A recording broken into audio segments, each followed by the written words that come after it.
9 News Plus weather sponsored by Carrier Colorado. The future of home comfort is here.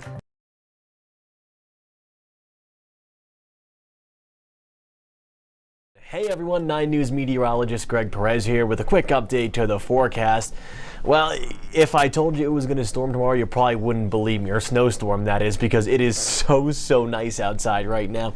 Temperatures topping out this afternoon in the 60s with plenty of sunshine. This morning we made it into the 50s between the 11 and 12 o'clock hours, so things are looking picture perfect out there. And I do have to say, if you have the opportunity to get out and about, I encourage you to do just that this afternoon, because not only are we going to be feeling the snow and the effects of that cold air tomorrow, the snow's not going to bleed over into Thursday, but I can assure you that the cold air is going to bleed over into Thursday. We're talking temperatures well below average for this time of the year on Wednesday and Thursday, before slowly but surely digging out of that hole by Friday and Saturday. All right, let's get a look at the forecast right now. As currently temperatures in the middle to lower 50s, 51 degrees in Denver. You see that warm pocket of air though down towards the south and eastern portion of the state. Springfield and Lamar anywhere between 70 to 75 degrees. Pueblo and Trinidad in the middle 60s. However, you push into the high country, that's where the cold air is, and that cold air is going to be sticking around from tonight into tomorrow. High temperatures for today, as I said, in the 50s and 60s. Let's dig into what we really need to know though. We have high wind warnings, winter weather advisories, and winter storm warnings. Starting off with the high wind warning that's going to expire tonight at around 7 o'clock. Gusts around 75 miles per hour possible down towards the south central and southeastern portion of the state. San Juan, San Luis Valley, I'm really looking at you guys for the strong winds. But this also includes US 160 through Kim and Walsh. Make sure to keep that in mind as we head through this afternoon. But once again, these gusts are going to die down by around dinner time tonight, maybe just after dinner time tonight. Either way, it would still be a good idea to keep those loose items that you may have outdoors secured. You'll notice that the Sangre de Cristo Mountains that are highlighted in that dark purple color are going to be getting the strongest of winds. That continues through early tomorrow morning before things really start to die down by Wednesday afternoon into Wednesday evening. Let's talk about the snowfall though, because we're expecting around 3 to 6 inches in the Denver metro area. If I had to guess, we're likely to get on the lower end of that. I'm thinking between 3 and 4 inches. Meanwhile, for the foothills and the high country, we're expecting on the higher end of things, closer to 6 to 10 inches. That's really what we're eyeing for Boulder. Pushing out towards the north and west, where we're under a winter storm warning. That's through all day tomorrow. 12 to 24 inches for the mountains to the north and west. Mountains to the south and west, including parts of Telluride, 10 to 20 inches of snow, likely over the next 24 to 48 hours. HD Doppler radar not really showing a whole lot right now. A little bit of snow up near Craig, but as you take a look at the bigger picture, our system is well to the north and to the west of us, through southeastern Idaho, southwestern Wyoming, and even through north central Utah. That'll slowly but surely make its way through portions of Colorado, starting with the high country at first. And I always talk about upsloping and downsloping, and I do think that the lack of upslope and that the increase in downslope that we're going to be getting for this storm is part of the reason why the snow totals are going to be on the lower end of things. Remember, when you have upsloping, that air cools and condenses. That's what forms clouds. That's really what you want for heavy snowfall in Denver. At least through the first half of this storm, we're going to be getting mostly downsloping with those winds coming from the south and west.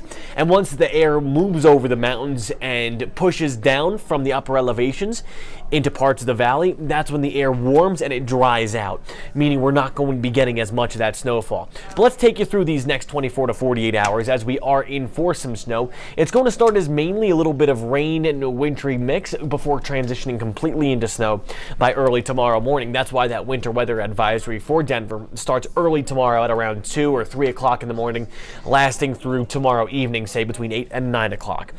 We're going to get that first shot of snow between 4 and 8 o'clock in the morning, and that's most likely going to be the heaviest of snow that we're going to be getting. Afterwards, after 8 or 9 o'clock, it's just going to be light snowfall throughout much of the day. Very scattered in nature, not very organized. Flurries to light snowfall possible before things really start to die down. This is how much snow we're looking at, anywhere between 8 to 12 inches in Aspen. They're under that, remember, 5 to 10 inch range under that winter weather advisory. Telluride, though, going to be taking the cake, close to 18 inches of snowfall there. Even higher in the San Juan Mountains. There's a blizzard warning down towards the eastern portion of the San Juan Mountains. That's the reason why they're going to be getting anywhere between 1 to 3 inches of snow, or the 1 to 3 inches of snow, rather, is the reason why there's a blizzard warning down towards the eastern San Juans. Once again, Leadville, Vale, and Aspen, anywhere between 5 to 10 inches of snow. Let's zoom in on the Front Range. 3 to 6 in Denver, I'm thinking on the lower end of that. 10 to 12, though, Estes Park and Allens Park. Boulder, around 6 inches of snow. This is a European model. This is showing just shy of 6 inches in Boulder. I'm going a little bit more aggressive. I'm thinking 6+ inches of snow for the Boulder metro, or for the Boulder region. Eldora and Winter Park, around 3 to 5 inches likely. Frisco, anywhere between 4 to 6. High temperatures for tomorrow on the chillier side of things, upper 20s nearing 30 degrees. And here's a quick look at the 7-day forecast. Very chilly on Thursday yet again. Remember, this cold front is really going to bring temperatures down not only on Wednesday, but on Thursday as well. That's just the aftermath of it. Friday, temperatures warm right back up into the upper 30s and lower 40s. Overnight, though, Thursday into Friday on the chillier side of things. This weekend, much like last weekend, sunny and pleasant. That's the name of the game moving forward. All right, everyone, I know that was a lot to unpack. We still have to worry about the wind warnings down in South Central Colorado and southeastern Colorado. And of course, the winter weather advisories and winter storm warnings are certainly going to be a possibility, are certainly going to be causing problems. That's what I should say. Sorry, don't know where my head's at today. But I do have to say that we are in for decent snowfall, especially along the I-70 corridor. Make sure to take it easy on the roadways. If you're able to work from home tomorrow, I certainly would encourage you to do that. Visibility in Denver, I don't think is going to be a big problem. I think visibility could be a problem, though, in the high country. Steamboat Springs, I'm really looking at you guys, of course, down towards the San Juans, where we have that blizzard warning. When you have those blizzard warnings in effect, that's really when I'm thinking that the visibility is going to be a little bit of an issue. And of course, down toward the south and western portion of the state, through Telluride under the winter storm warning. So, of course, today, a whole lot to talk about, a whole lot of weather events happening over the next 24 to 36 hours. Make sure to stay safe and stay indoors if you have the opportunity to.